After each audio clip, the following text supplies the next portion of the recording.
नमस्कार, माझे नाव नंदिनी शिवाजीराव गायकवाड आहे. मी आता 5वी वर्गात शिकत आहे. माझ्या शाळेचे नाव जिल्हा परिषद प्राथमिक शाळा देवळा आहे.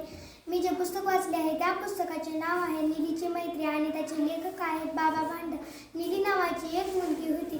ती सारखं दुःखी राहायची कारण तिला एकही मैत्रीण नव्हती. एके दिवशी ती बागेत पाणी द्यायला आली होती.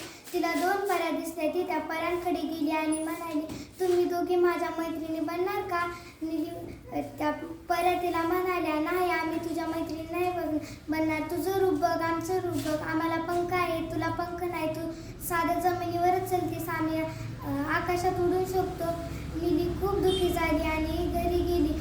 पुन्हा ती सकाळी पाणी द्यायला आली. त्या 2 पऱ्या त्याच्याच बागेत बेशुद्ध तिला दिसल्या. निलीने त्यांना पाणी त्यांच्या तोंडावर पाणी टेकलं.